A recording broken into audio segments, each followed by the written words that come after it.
Hey, I'm Al McGee with your entertainment ticket at www.yeticket.com. Well, the film I'm going to talk about right now is called The Invisible Man. Yeah, but this is not the type of Invisible Man that you remember.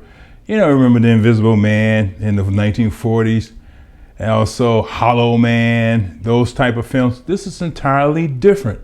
Why? First of all, it really talks about abuse in a relationship. And that abuse is really horrifying. And also, it shows the effects of the abuse that happens to the victim and also to the victim's family and friends around them. Well, The Invisible Man stars Elisabeth Moss. Well, she's in this marriage with Adrian Griffin, which is played by Oliver Jackson-Cohen. That's her husband. And Cecilia Cass, which is Elisabeth Moss' character, well, you know, she got to get away. And you see at the beginning of the film, well, she's sneaking out. And that's what a person of abuse has to do. They have to sneak out, make a plan, and you got to make sure that the abuser doesn't know anything about it. She does that. So she goes to live with her childhood friend, James, which is played by Aldis Hodge. Well, he's a police officer, but he also has a daughter that he's taking care of by himself, because I don't know what happened to the mother, at least that part zipped by me. And her name is Sydney, but she's played by Stormy Reid. And you've seen her in many things lately. She's very good.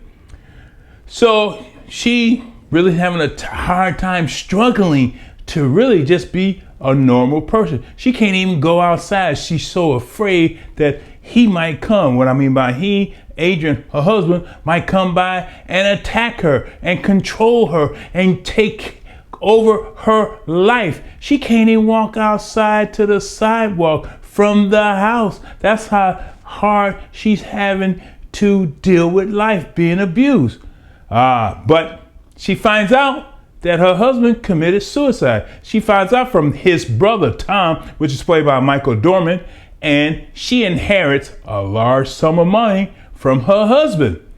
Wow, sounds like this should be over, right? No! Now she's in the house all alone and things starts to happen. Next thing you know, she understands that he's invisible. Now, I'm not telling you something you don't know because it's called The Invisible Man. Now, one thing about this film, though, it does not fully explain how he accomplished that goal to be invisible. But do we need that? It did kind of, but not, have we seen, like we've seen in the past with the laboratory and things like that. No, it's not that type of film.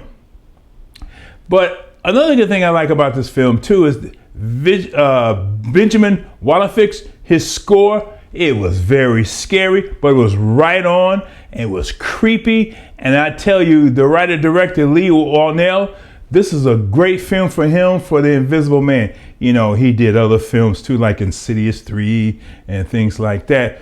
So this is a good film for him to write and direct. But also, the actress Elisabeth Moss, I will admit this, she really had to play different type of levels in this film for us to believe her and also for us to be fully entertained by this film. I'm going to give The Invisible Man 3 palm trees out of 4. 3 palm trees out of 4. Why? Because it was entertaining. Now, it's a horror film, but it doesn't have a lot of that in it. There are only a couple of moments where you jump and things like that. But it is more of the mind, The Invisible Man, than anything else. I really enjoyed it. I had fun watching this film. You will too. Go see it. Hey, The Invisible Man, 3 palm trees from me, Al McGee, here at Your Entertainment Ticket. And you know what? I really appreciate it that you watched my review.